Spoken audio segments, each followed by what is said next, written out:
Les CAR-T, finalement, qu'est-ce que c'est? Alors, la méthode de production de ces cellules, c'est donc le patient va donner son sang.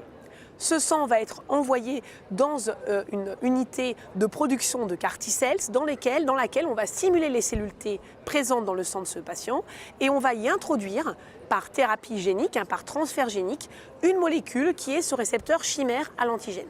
Ce récepteur chimère à l'antigène, il va faire en sorte que le lymphocyte T va être capable de reconnaître par quelque chose qui est un anticorps une molécule à la surface des cellules tumorales, et dans le cas des lymphomes, la molécule, c'est la molécule CD19. Et en même temps, dans ce récepteur chimère, on a dans la partie intracellulaire des molécules qui vont activer le lymphocyte T. Donc on a un lymphocyte T qui est finalement rendu capable de reconnaître une cible et de s'activer lorsqu'il reconnaît cette cible. Donc on va cultiver ces cellules pendant un certain nombre de jours, on va vérifier qu'elles ont bien été transformées par cette molécule, qu'elles sont bien actives, qu'elles ont bien toutes les propriétés qu'on attend d'elles, et on va les congeler. Et cette poche congelée va revenir dans l'hôpital où se trouve le patient. Au moment où se produit la réinjection, la poche sera décongelée, un peu comme quand on fait une greffe, et le patient va recevoir donc ces millions et millions de lymphocytes T qui ont été modifiés pour être capables de reconnaître les cellules tumorales.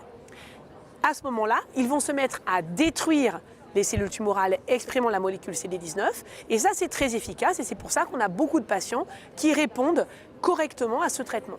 Bien sûr, des patients vont pouvoir répondre mais ensuite échapper, notamment soit parce que la cellule tumorale a perdu la molécule CD19, soit parce que les CAR-T sont devenus inefficaces, éventuellement un peu exhaustiques, mous du genou, fatigués, et que c'est le même type de phénomène qui se produit lorsqu'on essaie après d'injecter des anticorps qui lèvent les immune checkpoints. Donc il y a des processus qui peuvent faire en sorte que ces CAR-T deviennent inefficaces. Aujourd'hui, il y a beaucoup de travaux pour faire en sorte qu'ils soient de plus en plus efficaces. Ensuite, au moment de cette efficacité clinique, il ne faut pas se leurrer, il y a aussi potentiellement une toxicité.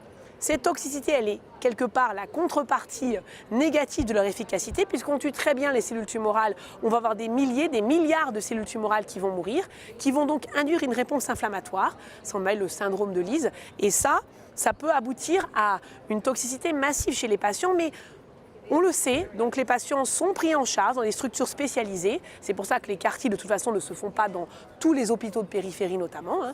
Et donc, ils se font dans des structures qui sont capables de prendre en charge ce type d'effets secondaires. Et puis, on a des effets secondaires un petit peu moins compris, notamment des effets neurologiques. Et aujourd'hui, il est clair que les CAR-T sont destinés à une population de patients réfractaires, en rechute et non répondeurs au traitement, à qui on va proposer cette stratégie potentiellement efficace, mais avec des effets secondaires qui peuvent se produire. Et c'est vraiment à eux, pour eux, qu'on ouvre un nouveau champ thérapeutique dont on est encore au tout début.